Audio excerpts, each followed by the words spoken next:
Am I wrong for giving my wife her birthday gift early to keep my mother-in-law from stealing the idea? My wife just had her 40th birthday, and for several weeks she's been talking about a special event she wants to attend, so I bought her tickets. My mother-in-law recently wrote me asking for ideas for my wife's birthday. So I told her my wife's favorite restaurants and what she expressed to me she wants to do for the family gathering. But mother-in-law insisted that this time she wants to do some sort of activity with my wife, not go out to eat. So I told my mother-in-law about the special event and that I already bought tickets. I shared this information to try to give her an idea of kind of where to go from there, not to steal my idea, of course. But anyway, for the next several days, mother-in-law was acting very sketchy and insisted she and her daughter meet up for a girls' day. I read the writing on the wall and assumed my mother-in-law wanted to steal my gift-giving thunder, so I surprised my wife with the tickets the day before. And sure enough, mother-in-law did buy another set of tickets. Am I wrong for giving my wife her birthday gift early to keep my mother-in-law from stealing my idea? I read the writing on the wall and assumed my mother-in-law wanted to steal my gift-giving thunder. So I decided to surprise my wife with the tickets the day before she met with her mom. And sure enough, mother-in-law did buy another set of tickets to the event. She even told my wife she overheard her talking about it and really wanted to surprise her before her birthday. So my wife told her that that was very kind, but she already had tickets from me. She told her mom maybe she could find someone who wanted to join and we could all go together and that would be so fun. I guess she took it in stride that day, or so I hear, but the next day she called me and told me I was horrible for giving her gift early. I asked her why she bought tickets to the same event and why she tried to give her gift early if I'm horrible for doing the same thing. She told me it's her right as her mother and that I was horrible and hung up in my face. So am I wrong for giving her the gift early? Obviously not. Am I wrong for giving away my friend's ticket to the Taylor Swift concert and leaving without her? So a long time ago, I, 20 female, bought 4 tickets to the Taylor Swift concert in our city. The concert happened this past weekend and it was going to be me, Marissa, Haley, and Aiden. We're all besties from high school. Everyone paid me for the tickets and planned accordingly, and we were planning on getting there pretty early to hang out for a bit. Everyone knew this plan for a long time, but for some reason, Marissa couldn't or didn't get off of work. She's a server at a breakfast restaurant and normally doesn't work late, and by the way, this was on a Saturday. The thing is, I also have an older sister who lives in this city and really wanted to go but couldn't. So she begged me to be a backup just in case anything happened. Because we don't live very close to the city, it's about an hour away, we planned on leaving at 2 p.m. At around 11, I started texting everyone to get ready because I had to start picking people up. Marissa told us she'd get off at 12 but didn't say anything when I texted the group. Am I wrong for giving away my friend's ticket to the Taylor Swift concert and leaving without her? At around 11, I started texting everyone to get ready because I had to start picking people up. Marissa told us she'd get off at 12 but didn't say anything when I texted the group. So I texted her individually and called but got no response. So I picked up everybody else and she was the last person to get, and I kept calling and we waited outside her house for a bit. Eventually, I said F it, so I went to the door and her mom answered saying that Marissa hadn't come home yet. Together, we decided to live without her, and 20 minutes into the drive, all our phones started blowing up. It was Marissa apologizing, saying she had issues at work and had to stay, but she's speeding home and will be ready in 15. At this point, it was about 2:30, and Aiden called and explained what happened, and I could hear her screaming her head off at him. He eventually hung up on her, and my sister met us there and zelled the money to Marissa in the exact amount she paid me. We had a blast, but I'm asking if I'm wrong because none of us have heard from Marissa since. Am I wrong for kidnapping my baby, causing my husband to have a panic attack? I, 29 female, recently started working again after having my daughter 4 months old. Daycare is way too expensive, so my husband, 35 male, reluctantly agreed to stay home. It's important to know that he's been unemployed since 2021 and receives benefits. It's also important to know that he is extremely lazy. He doesn't cook, clean, or help out in any way. So I was nervous about leaving her home with her father, but I had no choice.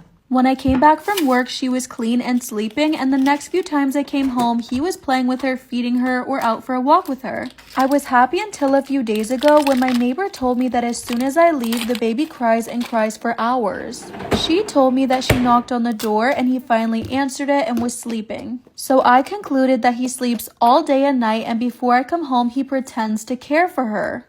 To see if it's true, I decided to take the day off work and left home at my regular time.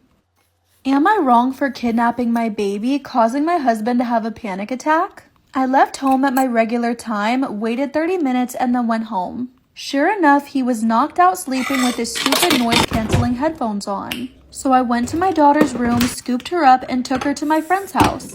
I waited 2 hours and finally called him to tell him I was coming home early. He called me back saying he can't find the baby and told me he was going to call the police, but before he did, I told him what I did. He called me an asshole and a lot of other words, and when I got home, his mother was there calming his nerves. Because he has a panic attack. She also called me an asshole. My husband decided to stay at her house, and family members are telling me I'm a terrible person. I know that it was extreme, but I don't know if I would consider myself to be an asshole. Main comment says sleeping with noise-canceling headphones as the only adult in the home caring for a 4-month-old baby? Absolutely not. And I have to agree that makes absolutely no sense. Am I wrong for not letting my apartment mate, 21 female, back inside after she got spat on by a camel? I share an apartment with another woman and we've been decent acquaintances. I'm the primary tenant, but she's subleasing and the landlord is okay with it. Apparently, she walked out to the fair that had all sorts of attractions and animals. It was walking distance about a mile away from our unit, and I remember it being advertised, but I didn't go. Well, to put it plainly, she got spit on by a camel. She texted me shortly after it happened to warn me that she was coming home, and I thought, okay, what's the big deal? Come home. I saw her coming up the steps looking miserable through the window and went to the porch to greet her. Instantly, I was hit with the most unbelievably vile smell I've ever smelled from 20 feet away. I really couldn't take it. I only got a whiff and could feel my stomach churning. So I went back inside and closed the door, and when she came up and tried to get inside with her key, I was practically begging her. No, whatever happened, you can't come in like that. She responded, I live here. Am I wrong for not letting my apartment mate, 21 female, back inside after she got spat on by a camel? I said, you can't come in like that. She was yelling, what? I live here, and then practically crying that she had nowhere else to go. I said, I'm sorry, but there's no way. I can't let that smell in here. And guys, I could smell her through the door and was literally gagging. I suggested that she find a hose or shower somewhere or jump in a creek or something, anything but coming in like that. She replied that no store would let her in, but I held firm. I held the door closed until she walked away, and she came back an hour later soaking wet. I'm not sure if she jumped in a creek or what, and then she opened the door. The smell was maybe barely better, but still horrific. Of course, she jumped straight into the shower, but I can still faintly smell it through our whole living room, and it's making me sick. Now we're both furious at each other. I'm mad that she came back in before the smell was gone, and now the whole place smells unbearable. And she's furious I dared hold the door shut and keep her out. Am I wrong? Am I wrong for leaving my husband at home while I spend the week at my brother's because of how he buys groceries? I've been with my husband for 17 years and overall things have been great. We've had a few rough patches, but what's important to note is that he earns more than me and is the main provider. With that being said, I have a substantial trust fund that ensures we're financially stable. I work part-time as a teacher while attending university, earning less than him, and most of my income goes towards tuition. Our household income exceeds $200,000 annually, but one ongoing issue is my husband's frugality. He likes to control my spending and have the final say on how he uses his earnings. And it's worth mentioning that I've never used any of his income and have no intention to do so. However, the main point of contention between us is his frequent visits to the food banks. Despite having more than enough food at home, he insists on going to food banks to save money. He intentionally looks disheveled and uses our beat-up car to blend in, even though he's never experienced food scarcity. Am I wrong for leaving my husband at home while I spend the week at my brother's because of how he buys groceries?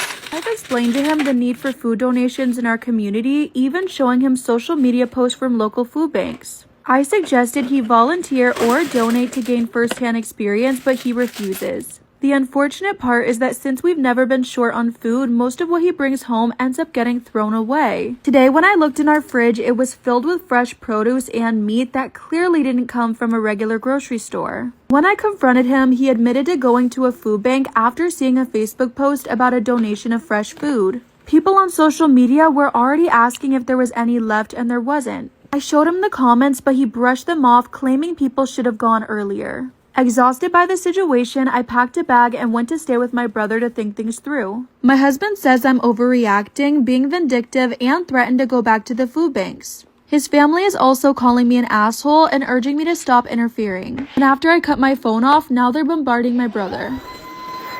Am I wrong for telling my roommate I don't give a flying fadoodle about her boyfriend's allergies? I, 24 female, have been living with my roommate Layla, 25 female, for about 10 months. We have a 2-year lease, so I want to fix this so we're not miserable for the next year, and I need to start by saying if I'm in the wrong. So Layla started dating Kyle about 6 months ago. Kyle has food allergies to shellfish, nuts, and soy, as well as a lot of more mild and moderate allergies. I use nuts and soy a lot in my cooking and some occasional shrimp. At first, Layla would tell me Kyle was coming over and I would just adjust whatever I was planning on making so that it was good for him, and this was fine. He's never had any reactions at our apartment from my food, but it slowly escalated. Now, they want me to not keep any ingredient in the apartment that could cause him anaphylaxis, even if I'm not actively eating or cooking it while he's over. So I've refused, and they've both pushed back a lot on it, and I snapped a little. I said I don't give a fladoodle about his allergies. Am I wrong for telling my roommate that I don't give a flying fladoodle about her boyfriend's allergies? At first, I would just keep the ingredients out of any meals whenever he came over, but now they want me to not have any ingredient in the apartment, even if I'm not actively eating or cooking it while he's over. I've refused, and they've both pushed back a lot on it, and I snapped. I told them I don't give a F about his allergies and I don't mind accommodating to an extent, but don't care if the ingredients make him uncomfortable. He honestly doesn't need to be near my things at all, and they're being very dramatic and insisting I'm gonna kill him with my selfishness. And also by having closed jars of nuts in the kitchen I pay to use. But I'm not going to have my diet restricted by someone who doesn't even live here. But also, I think they're overextending boundaries by telling me what I can or can't eat when he's not even here. I understand how I could be in the wrong, but also how I couldn't, because I don't think it's my problem to deal with.